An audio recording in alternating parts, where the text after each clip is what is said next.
if you've hung out with me here or on the radio or on TV or in print or whatever, you probably already know this about me. I'm not a big second guesser when it comes to play calling.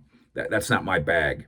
Uh, NFL coaches, by and large, are more qualified to call plays than you are, more qualified to call plays than I am. I also know that they spend months and then that week on that specific play for that specific team in that specific situation. If we get that look, we got this play.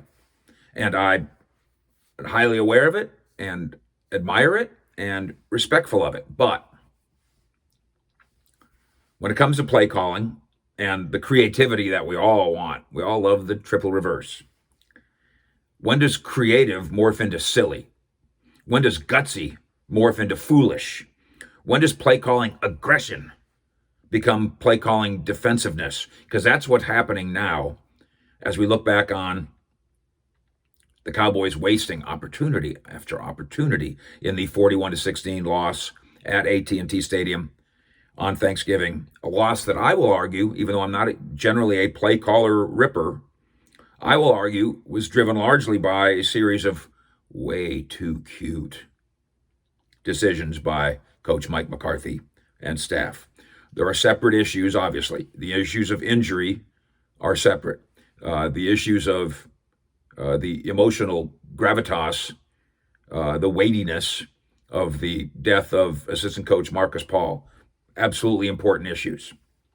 This is a different issue. It's a different conversation. And you ask Mike McCarthy about all the zany calls made in that game, the play calling decisions made in that loss to Washington, and he tells you things like, and he told us things like, well, you don't get anywhere if you think about negatives all the time. And he got a little frustrated by the line of questioning, and he got a little prickly with the line of questioning. But he's wrong. First of all, he's wrong to get frustrated. It's not my fault.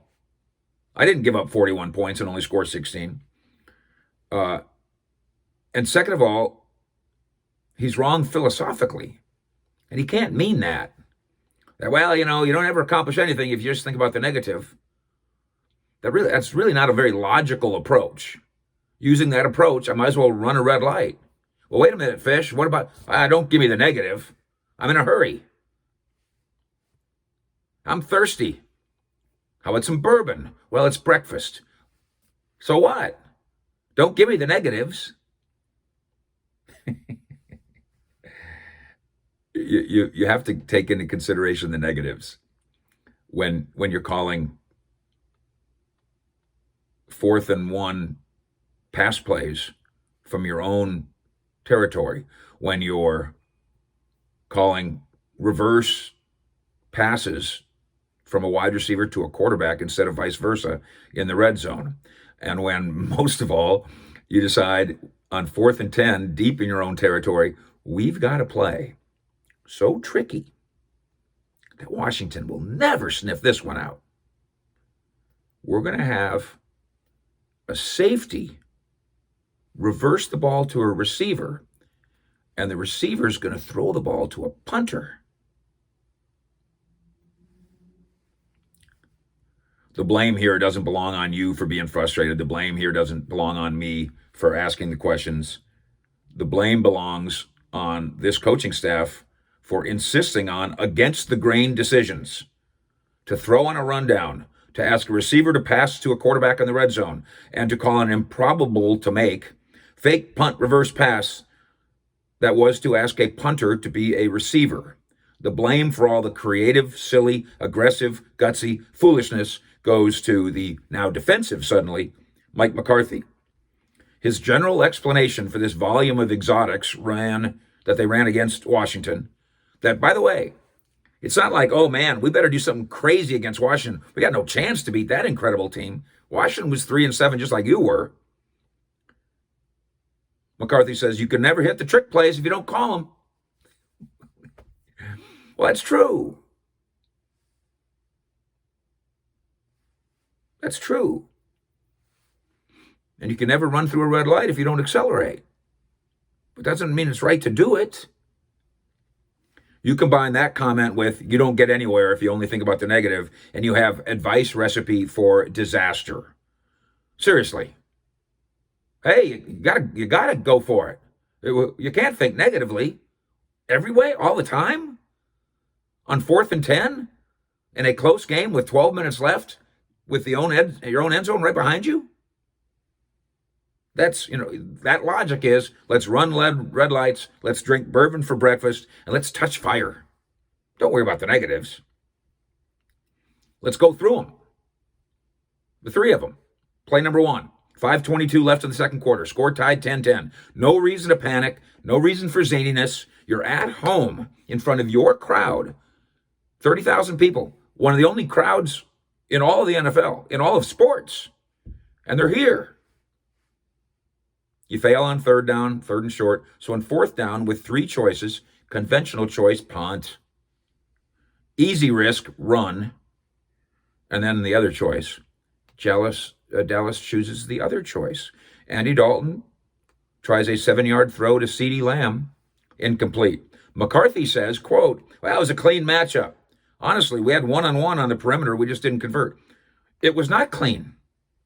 It was so not clean that the Cowboys complained that Washington quarterback Ronald Darby interfered. That's how not clean it was. Darby was so close to Lamb that he may have interfered with him. How is it clean? How is it open? And then we just didn't convert. It was clean. It's a good play. We just didn't convert. That's the problem with risky plays. The odds are you don't convert them. That's the point. We just didn't convert. That's not a defense. Hey, we ran a red light, then got T-boned. Well, we just didn't convert. That's what happens when you run a red light. You just don't convert sometimes, a lot of times. It was a good play call, Mike said. The field position flip, of course, victimizes the Cowboys. They victimize themselves. That folly sets up a short field for Washington. Washington quickly scores. Now, instead of being 10-10, now it's 17-10. You just dug yourself a hole for no reason. Play number two. Jalen Smith gets the interception late in the third quarter. Too bad he didn't score. The whole game might have been different, really. It might have been. The difference between Dallas and Washington is about this much. So that kind of play could have turned it all around, but it didn't happen. So Cowboy offense takes over at the 4. Next two plays, Cowboys offense loses 6 yards, including a play that asks CeeDee Lamb to take another reverse. Reverse for everybody. And then pass the ball to the quarterback. Dalton was covered. And you know why Dalton was covered? Because most quarterbacks running routes are easy to cover. That's why Dalton was covered. We just didn't convert. Because most of the time, a reverse pass from CeeDee Lamb to Andy Dalton is not going to convert. Yeah, you did it earlier this year, and Dak Prescott caught a touchdown pass, and you did it. Maybe defenses are a little bit ready for it now, since you did it once. And maybe Andy Dalton isn't quite the receiver that Dak Prescott is. Dallas settles for a field goal. So instead of being tied 20-20 as the third quarter ends, Cowboys still in a hole. Number 3. 12:21 left in the game. Somehow Dallas is still in this. It's only 20-16. There's the whole fourth quarter almost left. Cowboys offense stalls at its own 24. Now, you're a football person. I'm a football person. Again, we don't play in the NFL. We don't coach in the NFL. But 12 minutes left. You're down 20-16. No sign of a blowout. It's not going to be a blowout.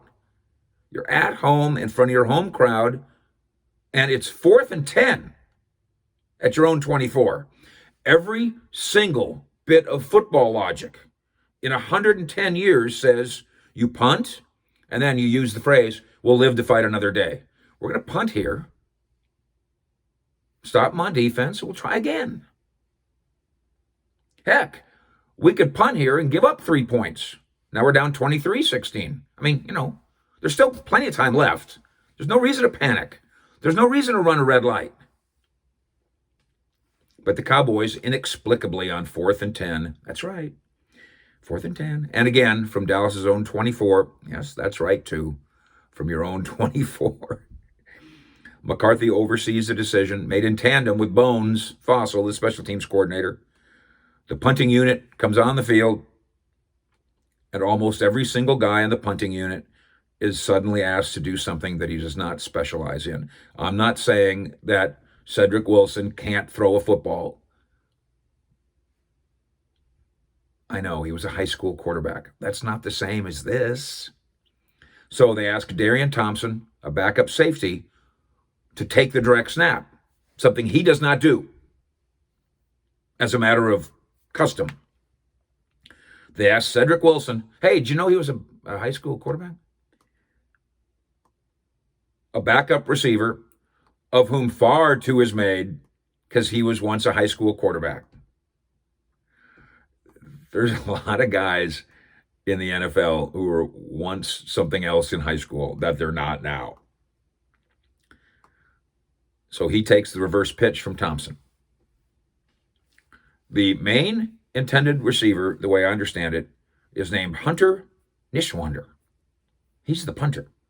He'd been here 3 weeks. He runs a route. Special teams ace C.J. Goodwin, an otherwise positionless player who is not known for his hands. You know, he doesn't play safety. He doesn't play cornerback. He doesn't play wide receiver. He plays special teams. And there's a reason. He runs a route. Nishwander was never even close to open. Goodwin, as it turns out, was open deep, but Wilson, because he's not a quarterback, never saw him. So Wilson tucks the ball away and is tackled for a loss. The field is again foolishly flipped to Washington's favor.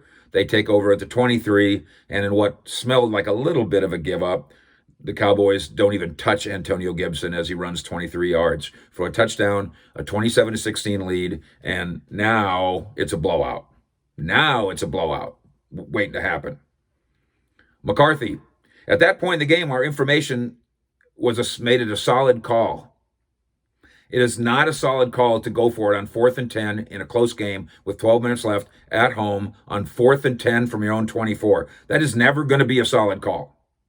In fact, on 4th and 10 from your own 24 in a close game at home in front of your fans, I don't care if you had John Elway at quarterback and the Cowboys, you could have the greatest offense in the history of sports against the worst defense in the history of the NFL.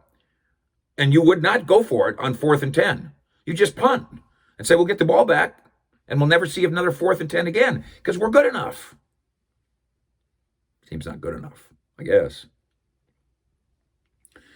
This head coach can keep saying by rote, it was a good play call, it was a solid play call, we had our information. But here's the truth about Dallas's information regarding thinking it could trick Washington. Washington had better information. Quote from Ron Rivera in Washington. As far as special teams concerned, we looked at what they did. We look at what they do. They've had a couple fakes. On that reverse that they ran, our special teams coach had us in prevent defense. They weren't even returning the punt. That's how much information Washington had about what you're doing. From Jeremy Reeves, their defensive back. We know they've shown fake punts, so we had an idea of what was coming. We've been practicing our safe look. That's prevent. Protect the edges, cover your man. We got off the field, and that's all she wrote. That's all she wrote. Washington guys are talking facts here. Cowboys guys are talking foolishness here. Washington played capably. Dallas played cute. Thank you for watching and subscribing to what we do. Appreciate you spreading the word and hitting that subscribe bell and being alerted when we hang out with you talking Cowboys here in Frisco with the Fish. Out.